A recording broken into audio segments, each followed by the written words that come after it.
হাঁসের মাংস মাখিয়ে রান্না করলেই নাকি অনেক মজা হয়, কিন্তু আজকে আমি দেখাবো কিভাবে কষিয়ে একদম স্বাদ পারফেক্ট রেখে হাঁসের মাংস রান্না করা হয়। So viewers, welcome to my another new video.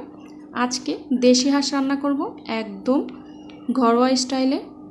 তো প্রথমে আমি এখানে 1 কেজির মতো একটা হাঁস নিয়েছি, আর এটাকে আমি ভালো করে ধুয়ে নিয়েছি। তারপর হাঁড়িতে সরিষার তেল দিব পরিমাণ মতো। এরপর আমি 1 কাপেরও কম পেঁয়াজ কুচি দিয়ে দিব গোটা মশলাগুলো, আর এখানে আমি একটা স্টার এলাচ অ্যাড করেছি, এতে করে এক্সট্রা একটা ফ্লেভার অ্যাড হবে। এরপর দিয়ে দিব 2 টেবিল চামচ আদা বাটা, 1.5 টেবিল চামচ রসুন বাটা, তারপর দিয়ে দিব 1 টেবিল চামচ কাঁচামরিচ বাটা, আর দিব 1 টেবিল চামচ পেঁয়াজ বাটা। তো এগুলো ভালো করে নেড়ে চেড়ে গন্ধটা না যাওয়া পর্যন্ত নাড়তে থাকবো। তারপর দিয়ে দিব 2 টেবিল চামচ লাল মরিচের গুঁড়ো, 1.5 টেবিল চামচ হলুদ গুঁড়ো, ধনিয়া ও জিরা 1 টেবিল চামচ করে দিব। তারপর মশলাটা ভালো করে কষিয়ে নিব যে পর্যন্ত না উপরে তেল ভেসে ওঠে। এই পর্যায়ে তেল ভেসে উঠলে দিয়ে দিব একটা টমেটো কুচি, আর একটু নাড়াচাড়া করে দিয়ে দিব ধুয়ে রাখা মাংসটা। এরপর মাংসটা ভালো করে কষিয়ে দিয়ে দিব পরিমাণ মতো পানি, মাংসটা সিদ্ধ হওয়া পর্যন্ত।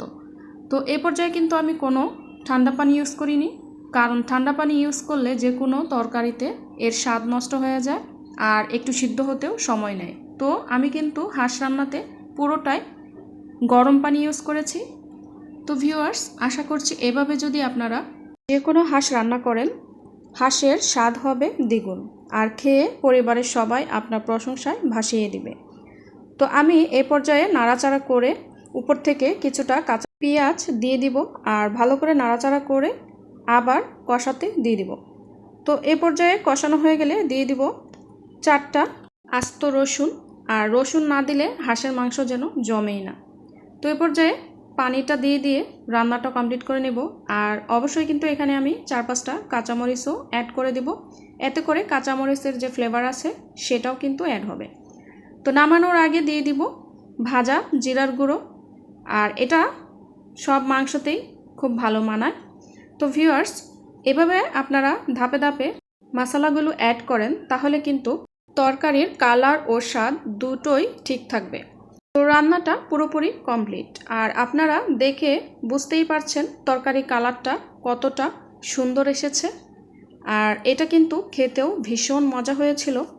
তো ভিউয়ার্স, আজকের ভিডিওটি যদি ভালো লাগে অবশ্যই কিন্তু কমেন্ট করবেন, আর শেয়ার করে টাইমলাইনে রেখে দিতে পারেন, এতে করে আমার ভিডিওটি আর হারিয়ে যাবে না। আপনারা যখন ইচ্ছে এই ইনগ্রিডিয়েন্টসগুলো অ্যাড করে দেশি হাঁস বা অন্য যে কোনো হাঁস রান্না করতে পারবেন। তো viewers, thank you for my watching video. আল্লাহ হাফেজ।